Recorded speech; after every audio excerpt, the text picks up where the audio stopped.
పెహల్గాంలో ఉగ్రవాదులు గత నెల 22వ తారీఖు చేసిన దాడికి ప్రతీకార చర్యగా భారత్ నిన్న అర్ధరాత్రి పాకిస్తాన్లోని 9 ఉగ్రవాద స్థావరాల మీద మెరుపు దాడి చేసింది. ఇది మిసైల్స్తో ఈ దాడి, అంటే భారత ఉపరితలంలో కాకుండా భారత భూభాగం నుంచే పాకిస్తాన్లోని 9 స్థావరాలని గేమ్ చేసుకొని ఇక్కడి నుంచి మిసైల్స్తో ఆ స్థావరాలను ధ్వంసం చేయడం జరిగింది.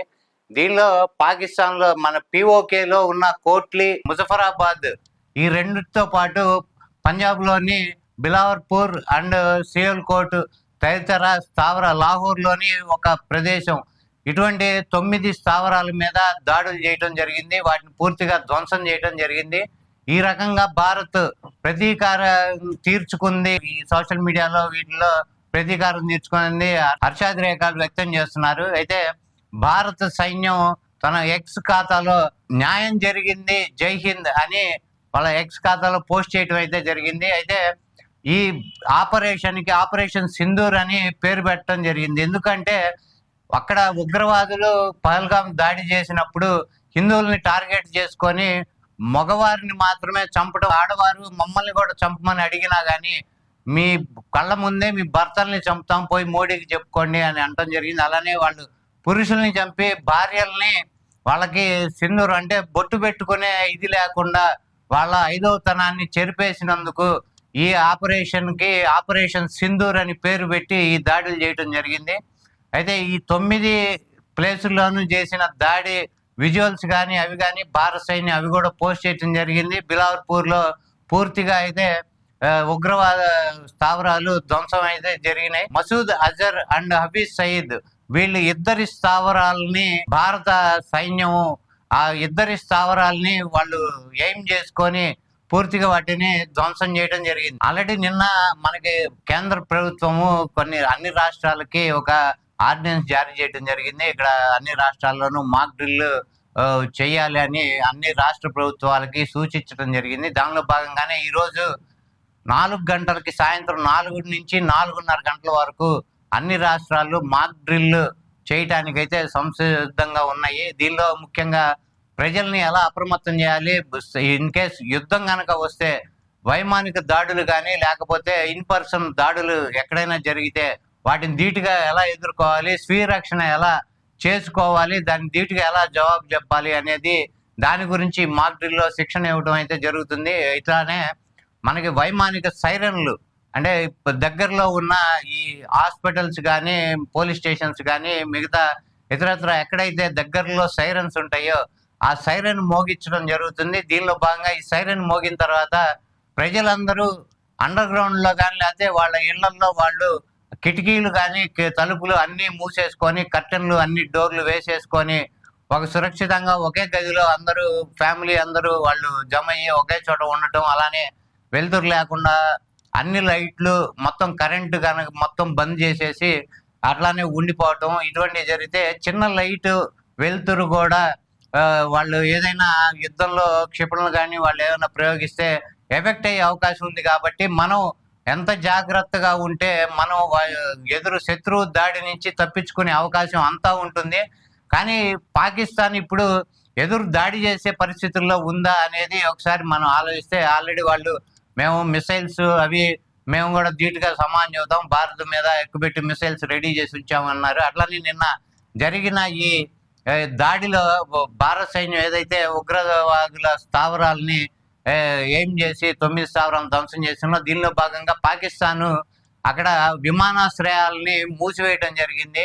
అలానే అక్కడ ఎమర్జెన్సీ పాకిస్తాన్ దేశంలో ఎమర్జెన్సీ ప్రకటించారు, విమానాశ్రయాలన్నీ మూసేశారు. ఈ పరిస్థితుల్లో పాకిస్తాను ఎదురుదాడికి తిరిగే అవకాశం ఉందా?